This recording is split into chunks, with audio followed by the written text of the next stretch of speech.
15 years, Johnny Depp has been regarded as one of the finest actors of his generation. Born in Kentucky, he moved to Los Angeles in his teens with the hopes of carving out a career in music. He started acting to pay the bills and soon landed the starring role on the television series 21 Jump Street. While he could have had a conventional career as a leading man, he has instead made a career of choosing unusual roles. Edward Scissorhands, Ed Wood, Donnie Brasco, and What's Eating Gilbert Grape. If anybody ever hits you, or even just lays a finger on you, what are you gonna do, Arnie? You're gonna tell me, and then I'm gonna take care of it for you, right? And why will I take care of it? Gilbert. So you're Gilbert. Because I'm Gilbert. Because nobody hurts Arnie, right? We came here to find the American dream. Now that we're right in the vortex, you want to quit? You must realize, man, we found the main nerve. That's what gives me the fear. Look. What? There's two women eating a polar bear. There's some beautiful thing.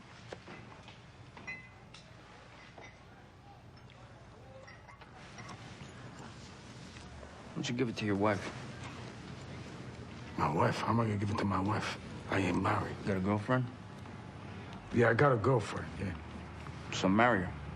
What I'm saying to you is you should give it to somebody that don't know any better, because that's a fugazi. All right? Every day I gotta do something rotten for my parents' sake, and I'll cry for what I have to do. But not much, though. One single salty tear is all they'll ever suck out of this crybaby.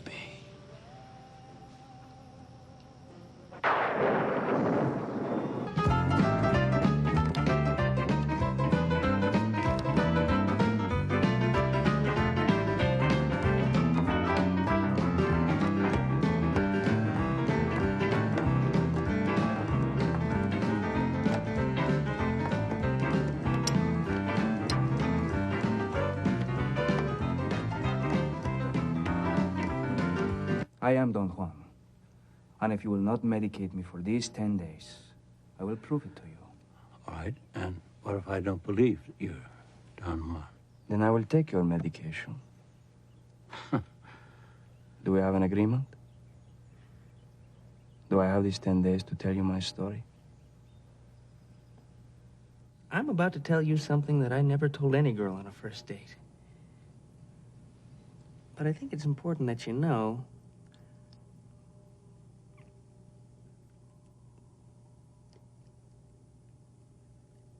I like to wear women's clothes. I like to wear women's clothes. Panties, brassieres, sweaters, pumps. It's just something I do.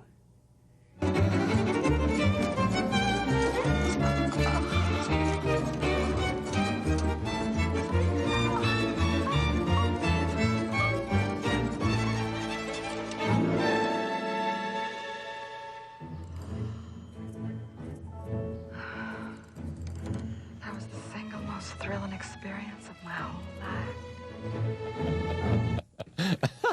life. His latest project, Sleepy Hollow, marks his third collaboration with director Tim Burton. I am pleased to have Johnny Depp back on this program. Now, when you watched that, first of all, you've never seen Gilbert Grape. I've never seen Gilbert Grape, no. Anything else in there you haven't seen? A movie that you have made? I haven't seen Sleepy Hollow yet.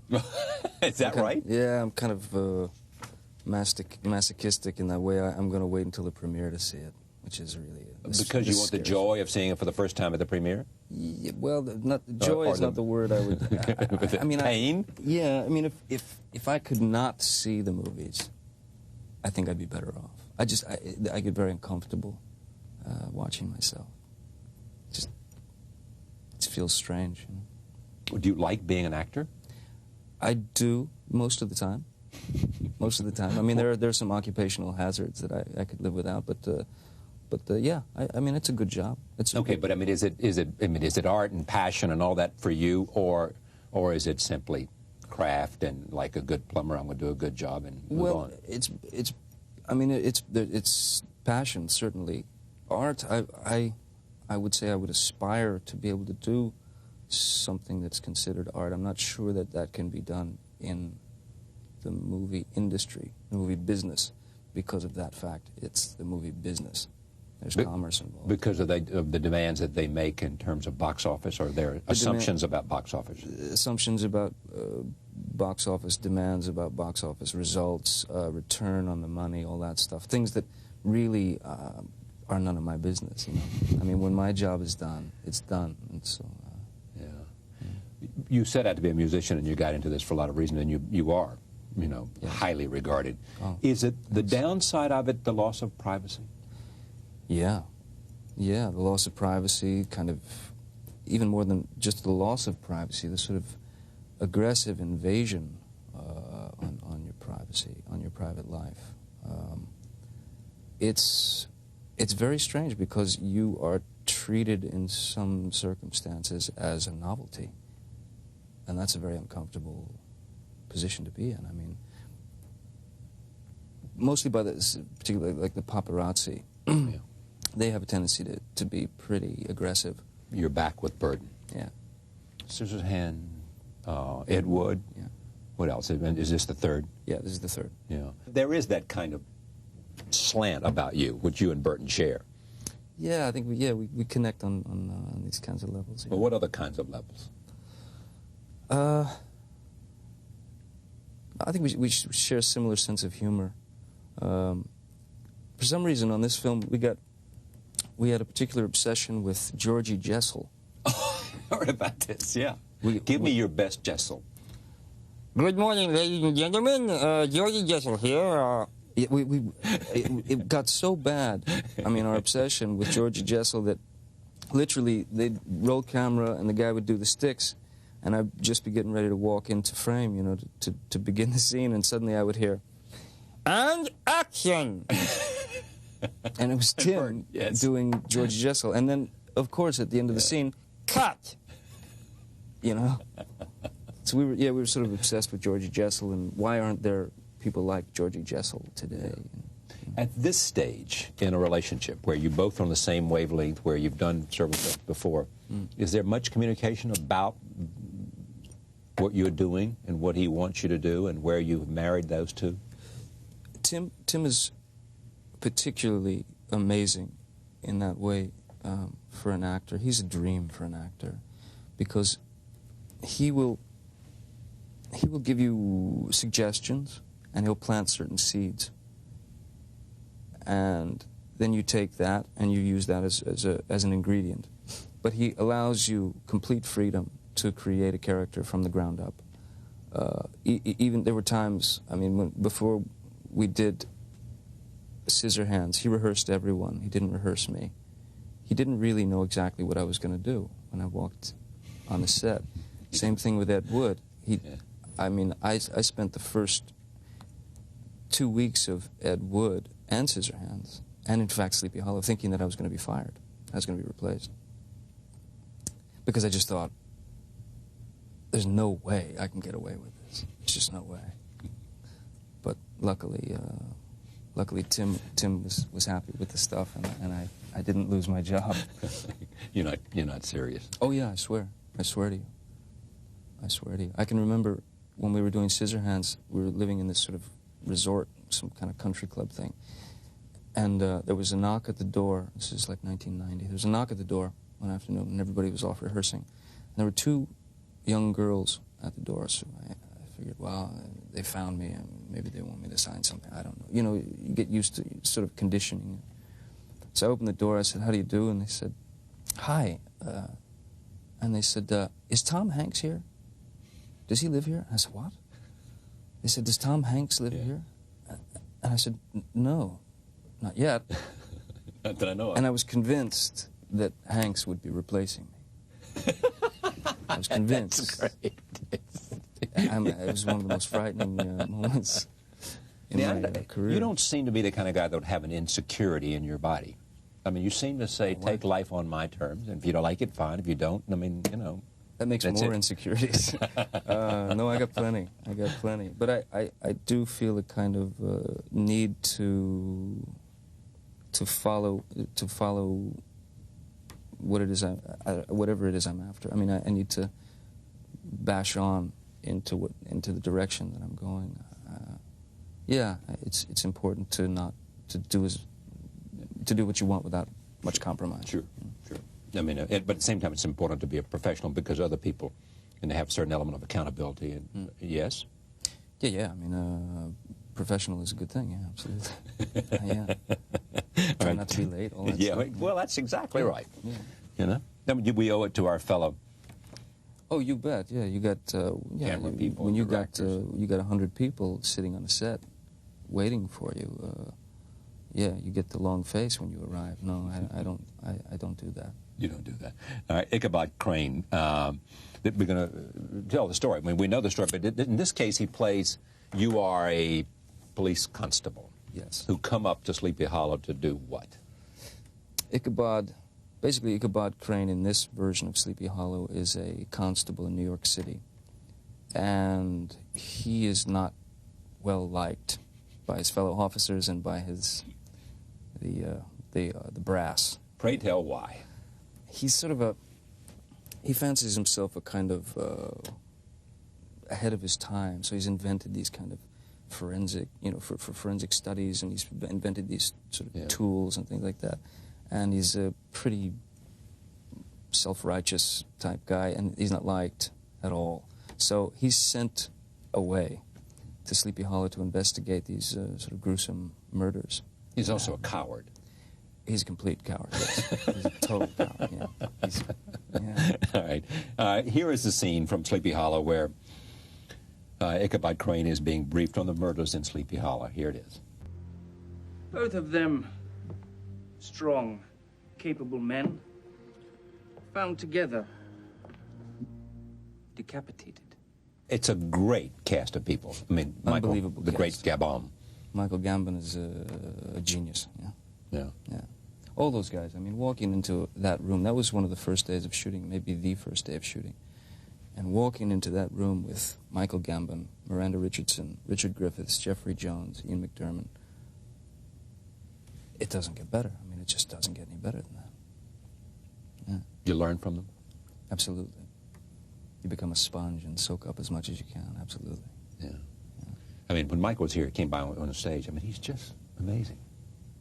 Yeah, he's also completely out of his mind. He's one of the funniest people I've ever met in my life. He's totally out of his mind. See, I would think that would make movies fun. The idea, if you can come together on a project with a group of people with a common purpose, it's not a lifetime, and engage in something together. Yes. Eat together, have fun together. You bet. Be committed to the craft of doing it well. Bring in a reservoir of experience and talent and it's skills. Unbelievable. I mean, I consider every film that I do, it's an education. It's sort of an extension. You're always learning. Take a look at this. This is another scene from Sleepy Hollow. I want to get to a scene with Christina Ricci. Who does she play? Katrina Van Tassel, the daughter of Michael Gambon. Okay, here it is. Roll tape. I think you loved me that day when you followed me into the western woods. To have braved such peril.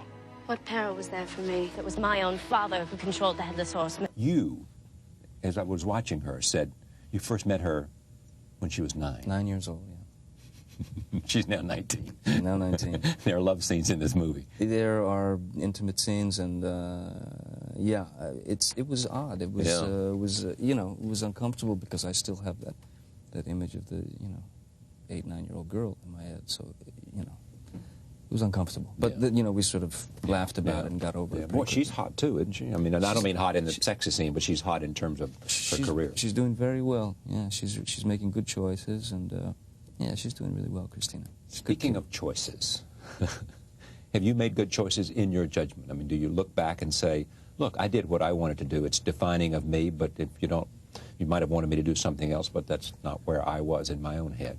There were other things that I probably should have done. Not from my perspective. I mean, from my point of view, I did the right things. Every film that I've done, I'm happy that I made that choice. I don't have any regrets whatsoever. But I mean, in terms of sustaining box office you know, bankability, I should have done a few of the things that I didn't do, but I'm glad I didn't do them, me. You know? Because it wouldn't have been you. Yeah, it would have been for the wrong reasons. Everything that I've been lucky enough to do, I did for the right reasons. Most people would say that if you'd wanted to be a, quote, and maybe you are, I don't quite understand these terms, but if you'd wanted to be a leading man in a traditional way, it was yours there for the taking, and you didn't want that. I think any actor, given a certain amount of success or given a certain amount, you know, somebody hands you the ball, you run with it. Any actor could do that. But it's not me. It wasn't me. I mean, my heroes are, you know, Lon Chaney is one of my heroes, one of the greatest character actors of all time. I would prefer, I aspire to be thought of as a character actor, or to be a character actor. I think that's much more interesting. You think you'll be successful in that, or the way the system works will just grab you and make you, you know, into whatever, despite. In other words, it's a little bit like James Dean may have said, I don't want to be whatever. I don't know. But, you know, but the system is going to take it because it's so appealing in some ways. Well, the system, the industry, I was on a television series for three or 4 years, about 4 seasons. And I was, without question, a product. Not my own product, I was somebody else's product. And they shoved me down the throats of America, and it was a very uncomfortable situation. And I swore to myself that when I got off that show, I would do what I wanted, the way I wanted to do it. And I stick to that. So, I mean, if I had to do the leading man things just to continue to be an actor, to continue to work, nah, I'd rather go back to pumping gas. Really? Yeah, definitely. I mean, look at it. As I said, it's a great job. It's one of the best jobs I've ever had. But I mean, there are other things. Can't you do both? I can't. It would be so distasteful that you wouldn't want to do it. I just don't want to go out and make film Hallmark cards, you know. And I just don't see the point. If something's been done 1,000,000 times, why do it again? Try something different, you know. Just try it. I mean, the worst, you get shot down, but you should try. Bad characters are more interesting. Bad characters? Yeah. I don't know what bad means, but more, I mean, characters that may be damned or something. Damaged. Damaged. Okay, Damaged. Better. Yeah. Damaged characters are more interesting. Because but that's what's great about the work. Everybody's damaged. Everyone is damaged on some level, and I'm fascinated with human behavior. I'm fascinated with the flaws of the human being. I mean, I'm just fascinated with it. I mean, tics and, yeah, quirks, sort of character flaws. Yeah, I'm fascinated with them. It's a strange thing, because the greatest thing you can do as an actor, I think, is to be an observer. And at a certain point, something bizarre happens, and you're not able to observe in public anymore because everyone is observing you. So that's kind of a danger. Aren't you already there? Sorry? Aren't you already there? I mean, this fascination with you, you know, has, in a sense, prevented you from I mean, you know, they're lining up outside the hospital while you're waiting for your daughter to be born. Yes. Yeah, there was about 25 paparazzi outside, and it was like, you know, it's like remora fish, you know, these bloodsuckers. I just couldn't believe it, that they would try to take something so sacred and so special. I mean, your first child born happens one time, obviously, and these people outside, they are trying to turn it into some kind of a circus, and that's so unfair. I mean, Lily Rose, mine and Vanessa's daughter, our first trip out of the hospital, she was 5 days old. We had to escape down through the garage and out, and we were being chased by paparazzi. And we got to her parents' house, and we closed the gate, and we thought we were home free, and we were just about to get out of the car. This is our first trip in a car back, home. We're just about to get out of the car, and suddenly a helicopter swoops down above the yard and just hovered there for like 10 minutes. We had to wait in the car until this thing left. I mean, that's bizarre. That's no way to live your life. That is no way to live your life. The interesting thing is, you were telling me, I thought, has nothing changed since the tragedy of Diana? No. No, I don't think, no. They are aggressive beasts. They're aggressive beasts, and they're after one thing. That's the shot. The shot and money. It's a greed thing. I understand. For some, it's the bread and butter. Okay, I'm with you on that. But an innocent. Yeah. There's no middle ground either, I guess, is it? I mean, there's no middle ground. I mean, I don't know. I'm not the subject of that conversation, but whether there's a middle ground where you can say, okay, look, the two of us will come out with our baby. Just let's do one shot and then let's stop this madness. That I'm not going to give them. You won't give them that. I won't give them a shot of my baby, of our baby, because she didn't ask for the attention, the weirdness. She didn't ask to be photographed. It's not fair to her. It's not fair to put her through a 3-ring circus and make her jump through hoops. It's not fair. For me, for Vanessa, okay, you get the shot, get the shot. I will do everything in my power to avoid it, but if you get the shot, you get the shot. So this will be a contest. Yeah, but I mean, I have in the past approached them, in as gentlemanly a fashion as I can. I've asked the incident in London. I asked them. I said, please, I don't want to be what you want me to be tonight.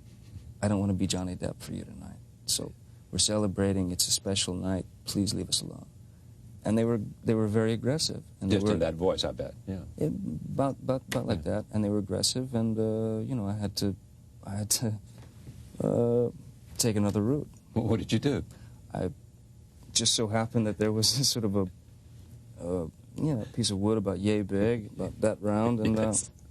I guess the restaurant used it as a door jamb, and I picked it up and smacked one of them on the hand with it, and I went outside and I said, now, please, take my picture, please, because the first flash that I see is the recipient of this. Let's have it. Let's do it. Let's have our photo shoot. Right. What happened? Not one picture was taken until the police arrived about 10 minutes later. Then they all wanted to photograph that. They did. That's when the flashes went off.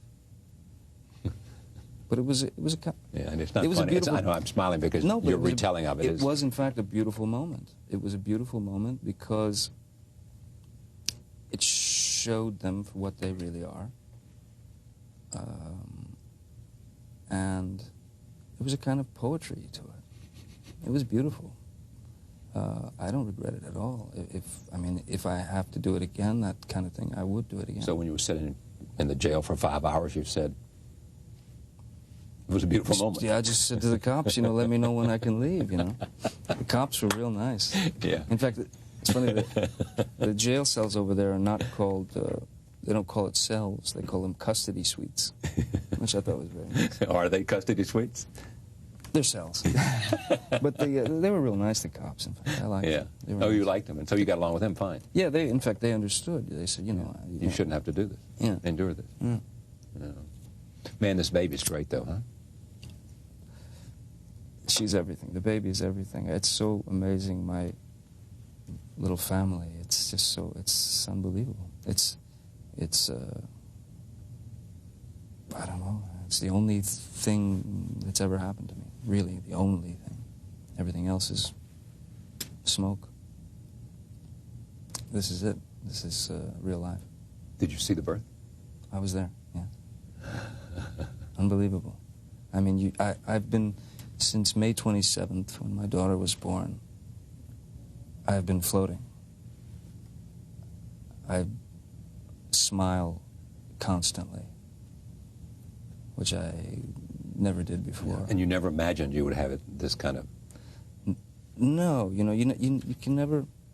Everybody tells you, and you know what their experience, and you know it's going to be something, you know, sublime. But no, you just don't. You can't imagine until it actually happens. When you see this little angel arrive, it's. I mean, for Vanessa and I, the both of us have just been floating ever since. It's unbelievable. Yeah. Lily Rose. Lily Rose. And why Lily Rose? I don't know. We just liked the name. It was the only. In fact, it was the only name that we'd come up with for a girl. Lily Rose. We both loved the name Lily. I think her mom Vanessa's mom suggested Rose, the Rose part. Yeah. My mom's name is Betty Sue, and we wanted something that sounded kind of like Betty Sue, that sort of southern thing. So Lily Rose. That's great. And then Melody, which is her middle name, is after Serge Gainsbourg. Yeah. Song called Melody Nelson. So her name is Lily Rose Melody Depp. Depp. Yeah. She's something. Man, you really look happy. I'm floating. I've just, yeah. I mean, I've never ever in my life. I haven't lived before that date. I was not alive. I existed. I imagine that I drew breath and exhaled and all that stuff, but I don't have any particular, you know, fond memories of it. I mean, I don't think I took a real breath until my daughter was born. It's great to have you here. Thank you. Pleasure, as always. Thank you. Johnny Depp, the movie is Sleepy Hollow. It opens nationwide on November 19th. We'll do this again soon. I hope so. Thank you. Let's do it. Thank you very much for joining us. Johnny Depp, the movie again, Sleepy Hollow, opens nationwide November 19th. Thank you for joining us. See you next time.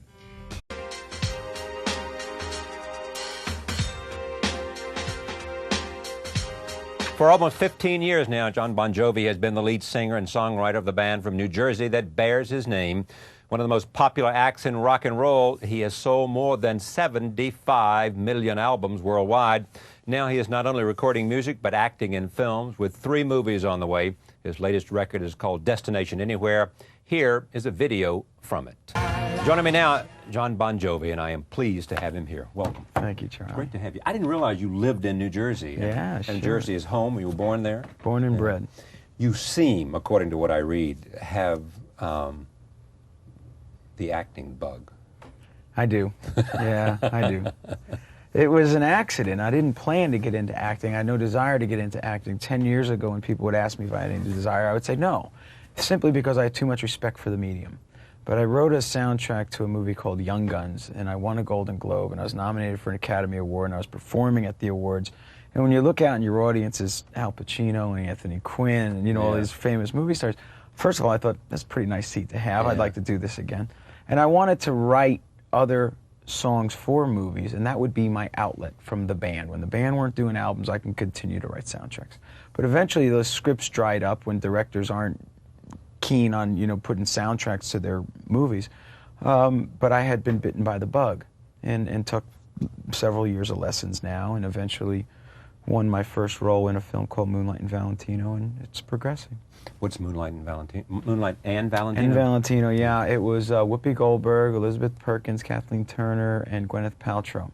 And it was for... Nice cast. Yeah, 4 women and me, and set in upstate New York, and a young wife's husband is killed, and how this house painter, me, helps her come to terms with life and love and the things around her.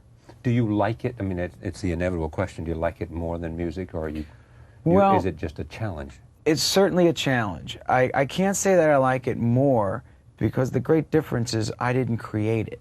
You know, with a record, I have every aspect of it. I write the songs, or you take the album cover, you know, you market it, you do everything about it. And in that, you're just a cog in the wheel. So it's interesting to relinquish power for a control freak like me. But it's a great learning experience. It's a way to express myself in the arts, and it's been fun. Now, how is it to relinquish the power? I mean, do you feel vulnerable? Do you worry that someone else is making those important decisions about... It's good when you don't profess to have the knowledge of the medium. You know, as long as you don't go in there with an ego or an attitude, and you go in there and say, I'm here to learn, it's wonderful. So far, so good. But as my wife says, another 2-3 movies I'm going to be doing. How about study? Who did you study with? I continue to study privately with a guy here in New York named Harold Guskin, and he's quite an esteemed private coach for 6 years now, 5 or almost 6 years. Yeah. And you can feel the appreciation in terms of command of the craft. It's getting better with every outing, yeah. You know, this fifth film I've just completed, a young director named Eddie Burns, who did She's the One, Brothers McMullen. Been on here 3-4 times. Has he? Well, Eddie's a sweet guy, and we just completed his new movie. He and I and Lauren Holly star in this picture. And obviously felt that it was better than the fourth and the third, and not as good as the sixth. But it is turning around for me, because there's been a prejudice in Hollywood that, you know, they think, oh, he just wants to do it between records, or you know, he's a rock and roll star. But now there's a great interest, which is so the reverse of Keanu Reeves, isn't it? As a matter of fact, it is. Yeah, I took him out on the road with me just because I knew the beating I was getting crossing into acting. I said, listen, you want to come and do some stadium shows? No headache, just come along. Gave him some shows. Yeah. Tell me about this album, then we'll come back to the performing in terms of music and then acting. This album, you write every song? Yeah, if I don't write it, sometimes I collaborate and I'll co-write it, but I've written everything on it. Everything you've ever done? There was one song on one record, my first album, because an A&R guy told me, if you do this song, we can sign you. And, you know, I did it, and it was one of those little mistakes you make. Every other song on every other album, this is my 9th album, yeah. And the words and the music, or you just do the lyrics and someone else does? Both. No, I play and write and sing. Yeah. How do you do the process? Typically a title comes to you. Sometimes a melody, but typically a title. So you have your subject matter, and you work backwards. You get the feel based on the title, what it is that you're looking to do. Yeah. You know, and this one, is it any kind of new direction for you? Oh, very, very much so. It's first of all, it's a solo record. I did it without the band that I've had for 14 years, 14 plus years. And how did you explain that to them? Oh, it was an obvious time for our need to grow. Right. And Richie Sambora, who plays guitar for me, is doing a solo album as well. Tico Torres, the drummer's pursuing art. So everybody's found outlets now. We're not reliant on the band, which is a good, healthy thing. But with this album, I was in London doing a film last January, and I moved my family to London for the 3 months, and truly felt like a foreign man in a foreign land. And I knew I was about to embark on a solo album and this starring role in a small picture. So it felt energized, you know, and I said, destination anywhere. I don't know where I'm going, and I don't care. I'm just about to take off, and you know, hence the rest of the record. So it's a very introspective record. Let me talk about some of the titles here, if I can get down to where I'm headed. But you tell me. I had a right there. Oh, right here. Yeah. Queen of New Orleans. Well, that's fictional, but I went down to the Super Bowl last year to see the Patriots play because I'm the biggest Bill Parcells fan in the universe. You're going to be a very happy man, aren't you? Now that he's back in New York. See, it's hard because I bled blue all these years, so having him be with the Jets is very difficult. I'm going to get a hat that just says Bills on it. You know, Bill Parcells, Bill Belichick. But Parcells? Did it go back to when he was a Giants coach? Yeah. I mean, I was the mascot. I sat on the bench at the Super Bowl. I have my own ring with my own number. You know, I mean, I was allowed to go to away games and be on the field. And so you followed him up and became a Patriot fan? Yeah. But both Parcells and Belichick, I just adore them. You know, and Parcells said to me on the sideline at the Super Bowl, he says, "You trade it all in to go in one play, wouldn't you?" And I said, "Just to hear you call my name, just one play." More than professional basketball, more than professional golf, more than professional tennis. Football's my sport. That's your sport. Yeah. So I Did you ever play in high school?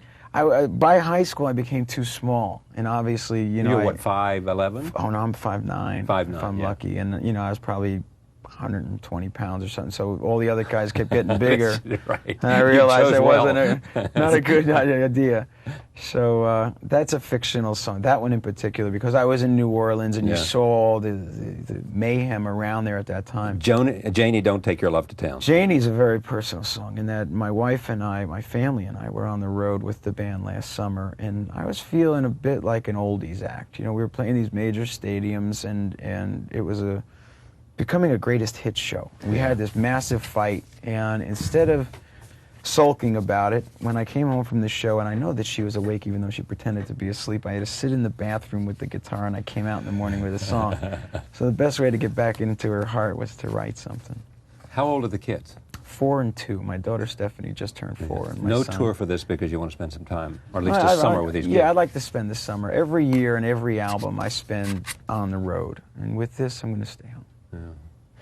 How great was it when Springsteen came up on stage with you? The first time when I was a kid? Oh, well, if you can imagine going to high school the next morning and saying, well, what'd you do last night? I watched Dallas. What'd you do? Well, me and Bruce were playing down at, the Fast Lane in Asbury Park. Yeah. So I got to know all of my heroes when I was 16, 17 years old. Southside Johnny and Bruce and Stephen Van Zandt were the guys that were my childhood heroes, the ones that you wanted to emulate, because they made the impossible possible. The Beatles were just fictional, and, the Rolling Stones, it was beyond your grasp. Right, right. But these guys were making records in your backyard. And these were guys you knew, and they came from the same place and all of that. Yeah, they were all 10 years older than I, but nonetheless, I mean, you knew who they were and yeah. where they came from and the what songs their they life wrote was about like. were about my backyard. Yeah. So now, you're in a bar and they jump up on stage or they're producing demos and what have you. Yeah, it's quite inspiring. How will you balance these two things now, music and movies? Music's always going to be my first love, simply like we said, because I create it. Yeah. But I have the privilege at this point in my career to decipher, should I or should I not tour? Should I or should I not release a record? I'm in a great position being, like I said, 9 albums in, you can dictate your schedule. This is a clip from Destination Anywhere where you confront Demi Moore. Is it Demi? Demi, about her drinking problem. Here it is. Started to say about this as we were watching it. We created something new with this film, Destination Anywhere. It was made for MTV, made for VH1. Right. And I got tired of making videos. After 30 videos, lip syncing to a track is old. 15 years ago, when you started making records and MTV was new, it was fun to look at music for the first time. But the medium's grown tired, and so we pushed it a bit by creating an hour drama based on the songs and key lines of lyric that tied into this cohesive storyline. And when I had that together, I was able to approach Demi and Whoopi Goldberg, Kevin Bacon, and Annabella Sciorra, who you saw in that scene. Yeah, great. And to create something brand new that MTV obviously was going to embrace. Would you characterize yourself, with all the success, commercial success, do you miss something in terms of, would you like for there to have been more critical success? I don't think you can demand respect. You have to earn it. Obviously when you're as commercially successful as I've been, they're always rooting for the underdog, and you're not the underdog anymore. I get a lot more acclaim for my acting because I'm truly the underdog. Yeah. And you're I know not that making pretensions that you are something you're not. Absolutely not. And I don't do that in the music, but I guess the grandeur gives you that impression. And we're happy to be here. That's our attitude. Every day the band goes out there and we just exactly. We're just what's there to complain about? Nothing. God. This is nothing. So we've never been the critics' darling because we've just had a lot of success over the years. And I don't really worry about it. As long as the people still like it, that's all that I ever cared about. And is the image of you the image that you know of yourself, that you see? I took a big chance on this record. I made a very different sounding record. I obviously don't look like I did 10 years ago. It's not as cliche-ridden as anyone would like it to be.